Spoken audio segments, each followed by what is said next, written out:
धर्म, धर्म स्थान, धार्मिक आस्था, इन सब बातों को लेकर नई पीढ़ी तर्क वितर्क करती है। करे भी क्यों ना। अरे भाई, वैज्ञानिक युग है, सबने विज्ञान पढ़ा हुआ है।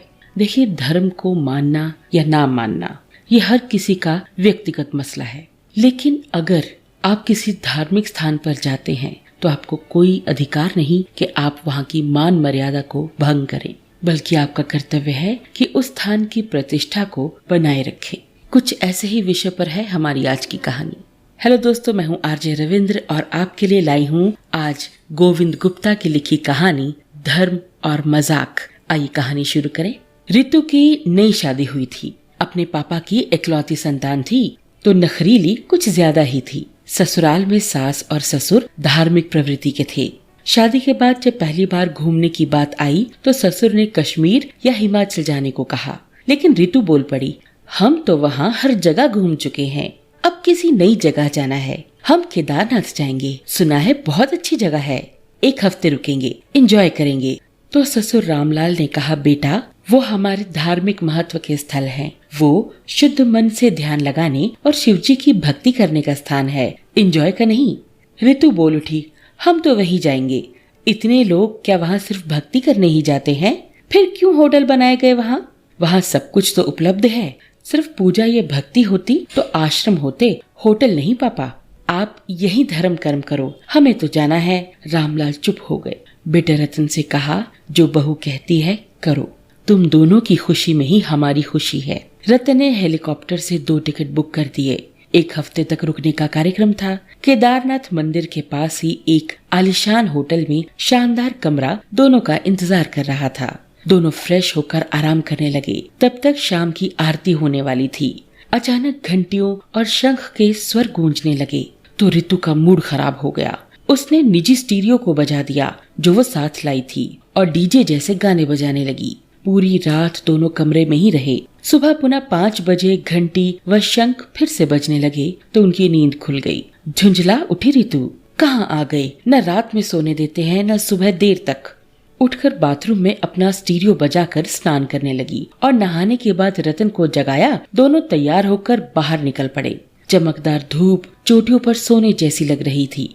बर्फ ही बर्फ से लदी पहाड़ियों को देखकर मन खुश हो गया और रतन ने कहा, आओ मंदिर चले। तो रितु बोल उठी, 1 हफ्ते रुकना है, अंतिम दिन कर लेंगे दर्शन, तब तक नजारों का दर्शन करने दो। धीरे धीरे 1 हफ्ता बीत गया पर रितु मंदिर नहीं गई। वो चोटियों को ही निहारती रही। इस 1 हफ्ते में खूब एंजॉय किया रतन और रितु ने। अंतिम दिन जबरदस्ती जब रतन ने कहा कि घर चलकर प्रसाद तो दिखाना होगा तो मंदिर चलना ही होगा। रितु तैयार हो गई और दोनों मंदिर में गए। उसी समय घनघोर बादलों ने पूरे इलाके को घेर लिया। भयंकर बारिश शुरू हो गई। अचानक तेज शोर हुआ और सभी भागने लगे। देखते ही देखते मंदिर में भी पानी भरने लगा। रितु और रतन दोनों ने शिवलिंग के पास के घंटे को पकड़ लिया। कमर तक पानी आने के बाद जीवन की आस छूट चुकी थी, क्योंकि बाहर से लाशें बहकर आ रही थी। रितु के होश ठिकाने आ चुके थे। उसे ससुर रामलाल की बात याद आ रही थी कि यहाँ सिर्फ भक्ति और ध्यान के लिए ही लोग आते हैं। वो भोलेनाथ का ध्यान करने लगी, बड़बड़ाने लगी, बाबा हमने आपके स्थल को अपवित्र किया है, हमें क्षमा कर दे। जीवन में कभी भी इस तरह की गलती नहीं होगी। हम हर वर्ष यहाँ आएंगे, पर सिर्फ आपके दर्शन और पूजा के लिए। धीरे धीरे पानी उतर गया और मिट्टी से सन गए दोनों हाथों से जंजीर को पकड़ने के कारण खून निकलने लगा। दोनों कीचड़ से होते हुए मंदिर से बाहर निकले तो देखा लाशें ही लाशें थी हर तरफ। कोई पैर के नीचे आ जा रहा था तो कोई लूट रहा था गहनों को। हृदय विदारक दृश्य था। दोनों एक टीले पर जाकर बैठ गए।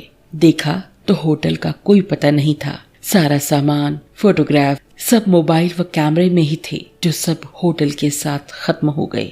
इतने में सेना के हेलीकॉप्टर ने सीढ़ी नीचे गिराई। दोनों चढ़कर वापस घर पहुँचे। हाथ में था तो दान में मिली सामग्री जो पीड़ितों को दी गई थी और एक पानी की बोतल। घर पहुँचते ही रितु ससुर रामलाल के पैरों में गिर पड़ी और हमेशा धर्म के मार्ग पर चलने की कसम खाई। देखा दोस्तों, ईश्वर हमारे माता पिता की तरह अपने बच्चों को गलतियों के लिए सिर्फ सजा नहीं देता, बल्कि उन्हें क्षमा भी करता है। मुझे उम्मीद है इस कहानी से आपने जरूर कुछ सीखा होगा। आपको गोविंद गुप्ता की लिखी हुई ये कहानी कैसी लगी? आप अपने विचार मुझे ईमेल के जरिए भेज सकते हैं। मेरा ईमेल आईडी है rj.ravindrkaur@gmail.com। इसके अलावा आप मेरा YouTube चैनल भी सब्सक्राइब कर सकते हैं ravindrakaur979@gmail.com। ये पॉडकास्ट हर प्लेटफॉर्म पे उपलब्ध है, आप इसे फॉलो कर सकते हैं। तो दोस्तों, मिलते हैं आपसे अगले पॉडकास्ट के साथ। तब तक खुश रहिए, मुस्कुराते रहिए एंड हैप्पी लिसनिंग।